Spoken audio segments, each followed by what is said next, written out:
You're watching Sports Shorts Daily, presented by LeBear's Casino and Hotel in Baton Rouge and the Louisiana Sports Hall of Fame Museum in Natchitoches. You can follow Sports Shorts Daily by going to our YouTube page, Sports Shorts, hosted by Ronnie Rantz, and get our 15-minute weekday video.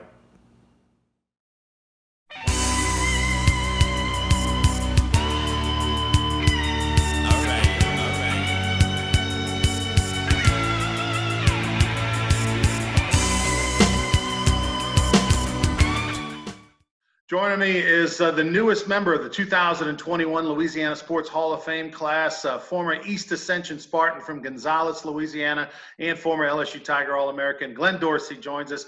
Glenn, first off, congratulations on this tremendous honor. Thank you, man. Like I say, you said it right. It's a tremendous honor. I'm truly honored and blessed to be in a position to where I can, be inducted into the Louisiana Sports Hall of Fame, which is, a top-notch deal, man. Growing up in Louisiana, in Gonzales, Louisiana, it's truly a big deal. Usually these types of awards come to guys that are much older, but I mean, at 35 years old, you're going to be one of the younger guys to get inducted into the Louisiana Sports Hall of Fame, which talks to your greatness and your playing days at LSU, which were so tremendous. But what was the reaction like by family and friends? Man, everybody was so excited. My mom was almost in tears. My wife, she's in tears, but she cries for everything, so I'm not a game. But everybody was excited, man. It was truly a big deal, man. And my mom, my dad are super proud, and I'm glad I was able to represent my hometown of Gonzales, Louisiana, and the state of Louisiana. So I'm truly blessed. You live in California now, and obviously California is quite different than the boot. And let's go back to your days growing up in Gonzales, playing at East Ascension High School. I mean, what were your dreams like back then? Were you hoping? Did you dream big? Were you thinking, hey, I'm gonna be an NFL player one day? Honestly, I know I want to play college football first. So my dad always instilled me to work hard, and I was fortunate to have some great coaches in high school. Billy Beasley was my head coach in high school, and they just pushed me hard, man. And I started seeing that I could have some success. I started going to I went to the O-line, D-line camp down at Nicholls State. Mm-hmm. I used to go there every year, man, and I got to meet a lot of coaches and players out there. And before I know it, my name was being mentioned, to be able to play at the next level. And it was surreal. How you go through it at the time, and you're not really thinking about it. You just pushing forward. And before you know it, Nick Saban came to my school, man. I couldn't believe it. And he offered me a scholarship, and I committed my junior year. I was like, hey, let's go. I'm ready. Right. What was that first meeting like, the first time you met Nick Saban, such an iconic figure now, but obviously back then was still kind of creating his legacy. But what did you pick up on when you first met Coach Saban? I picked up that he's the type of guy to hold everybody accountable. And he was a straight shooter. And I had started going to some of the games, so I had seen him really lay into the team when they wasn't playing well. So, I was kind of nervous to meet him because I couldn't tell if he was a nice guy, how he was going to approach me, But it was truly intimidating meeting him for the first time. This guy, like I said, I've seen him just lay into people, coaches in the locker room and stuff like that. So it was interesting to see how, we was going to meet. But he was nice. Like I said, I had him my freshman year when I went to LSU. He chewed into me a lot. But, and the thing about it, I couldn't tell if that was the freshman treatment or he really he really was like that, But and he ended up leaving before I got the chance to really see the other side, So, right. It was good times, good stories, man. And he definitely hold everybody accountable. I will say that. Was there ever a strong consideration to go somewhere else other than LSU? And if so, who was that? No, you know what? My first scholarship offer came from Les Miles when he was at Oklahoma State. Mm-hmm. And at the time, Coach Dunbar was a D-line coach. So, I kind of had I felt good about him. So, that was the only school that I was like, man, I like the coach. But other than that, Nah, man. As soon as I got that offer from Coach Saban, I was done. I really wanted everybody to leave me alone because I knew where I wanted to go. So I just ended it. I like, man, I'm going to LSU. Stop calling me, please. Well, Nick Saban is in the 2020 Louisiana Sports Hall of Fame class that's getting inducted this December 15th through 17th in Natchitoches. Last year, Les Miles got inducted into the Louisiana Sports Hall of Fame. And, of course, you spent the majority of your years with Coach Miles when he came over from Oklahoma State.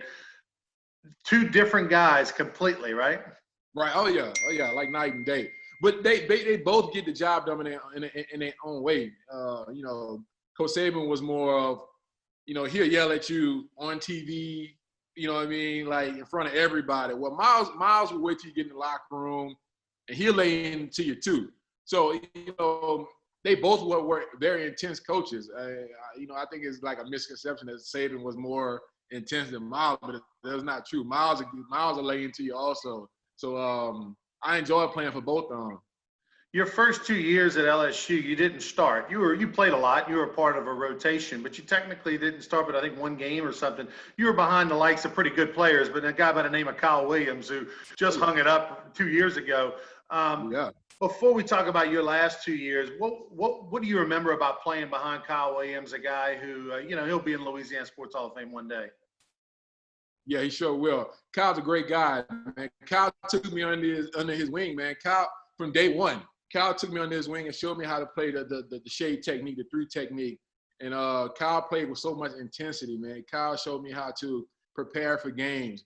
Kyle had me reading scriptures the night before the game. That was my rural roommate before the game. So, Kyle was a tremendous mentor to me, man. He showed me how to play the game the right way. And like you said, he will be in the Hall of Fame. He's a tremendous guy and tremendous player. I got a lot of respect for Kyle.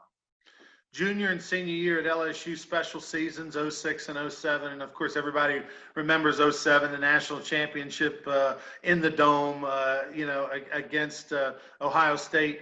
And that year you won every award that there was and for defensive linemen in college football. And I know 13 years have now gone by since that season. And in some ways that's got to be amazing. That time has flown that much. But you think back to that magical season, and many think 06 was maybe a better year for you personally than 07, because 07 you were getting double, triple teamed left and right. But when you think back to that magical year for you, what first comes to mind? Man, just really what first comes to mind is my teammates, man. The guys that I came to LSU with, Hester and Tyson Jackson, Early Doucette. All those guys, we all was like, man, we're going to go to LSU and we're gonna try to bring up a title to Baton Rouge, because we all followed each other in high school. So I see like, oh, Hester's going, Early's going too. Oh, yeah, I got to go, So we all kind of kept in contact like that. But that was a magical season, man. Just the way it happened. We end up losing to Kentucky, right? And, everybody's all doom and gloom. But we knew that it was still early in the season. And if we basically run the table, we'll have another shot. Then lo and behold, we lose to Arkansas on senior night. Man, that one hurt. I ain't gonna lie, that one hurt. But we kept on fighting, and we got to we got to Tennessee in the SEC championship game, beat Tennessee. So we get on the plane on the way back, and we hear that I think West Virginia lost. There's a few teams that lost who was in front of us. And the whole plane just erupted. And, the plane just started dropping. And they had to remind us, guys, you're on an airplane. Like, it was literally, the plane was dropping. Everybody was throwing pillows, throwing grapes. Like, that's one of my finest memories in college, that feeling of, man, we might have a shot to get back in it.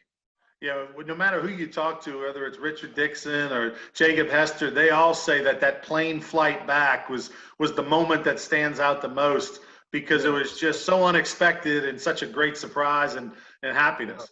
Yeah, man, it was special. Like you said, because I think you said it because it was kind of unexpected. You didn't know what was going to happen. We knew we needed a lot of help, and for that much help, it really doesn't normally play out that way. So for it to work out, man, like, it was amazing. Like, it's one of the best feelings in my life. You were drafted in the 5th pick overall by the Chiefs, and you spent a few years in Kansas City before moving on to San Francisco.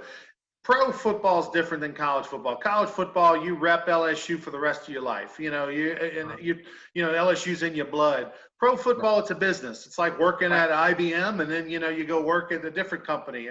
Right. Do you still have some love for Kansas City? Like, does them winning the Super Bowl, mean the same as LSU winning the national championship? Well, I would say that LSU winning that championship means more to me personally, just being from Louisiana, Gonzales, and but watching Kansas City win the Super Bowl was amazing. Which I was torn because Kansas City and my other team, San Francisco, was in the Super Bowl. That's true. I forgot about that. I have friends, in both cities and on both teams. So everybody was asking me, man, who do you want to win? I'm like, I don't know. Because Kansas City gave me my shot. They drafted me and they gave me my shot. So I always have love for Kansas City. But I also made a lot of family and friends and great people in San Francisco. Mm-hmm. San Francisco was a place where we was a game away from the Super Bowl. We lost an instant championship to Seattle. Mm-hmm. So I would say that I had more success in San Francisco, but Kansas City definitely gave me my shot, man. So I was so excited to see them win, and they always have a place in my heart for me. Where are you living now in California? I'm out in Calabasas, man.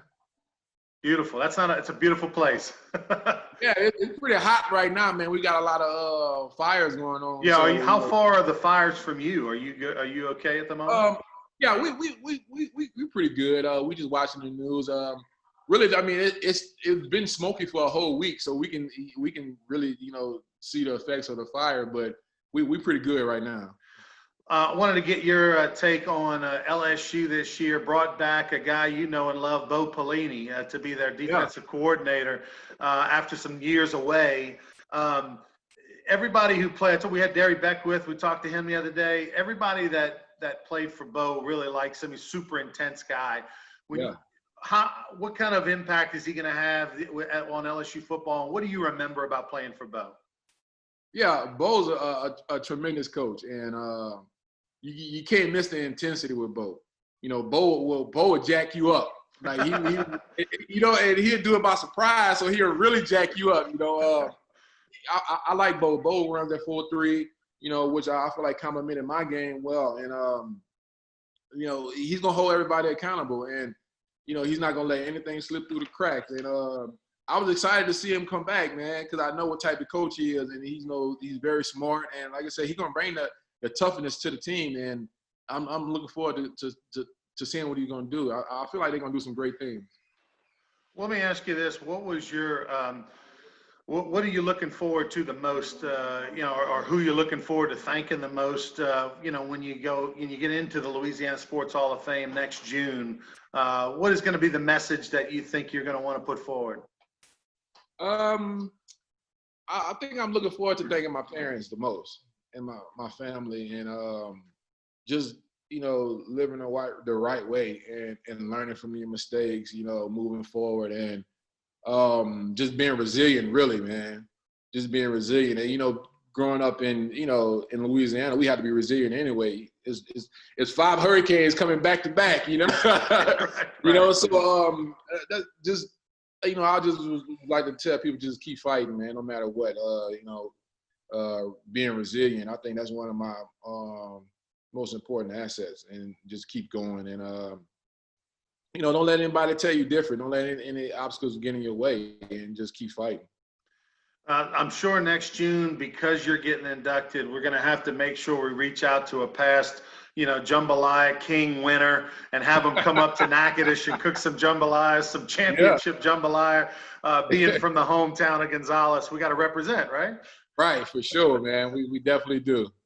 Well, Glenn, congratulations on this tremendous honor, getting inducted into the 2021 Hall of Fame class. You're joining, Marcus Colston, Ricky Weeks, and lots of other greats as well. So it's a very special class. You're gonna have a great time. June, at the last weekend in June in 2021 up in Natchitoches. We look forward to hosting you, and best of luck between now and then. Oh yeah, thanks for having me, and thank you all for everything, man. All right, Glenn. Thank you very much. Thanks for watching Sports Shorts Daily, presented by LeBear's Casino and Hotel in Baton Rouge and the Louisiana Sports Hall of Fame Museum in Natchitoches. Don't forget to follow Sports Shorts on Facebook, Twitter at sports_shorts, and check us out on Saturday mornings from 10 to noon at Sports Shorts Radio on 104.5, 104.9 ESPN Radio in Baton Rouge.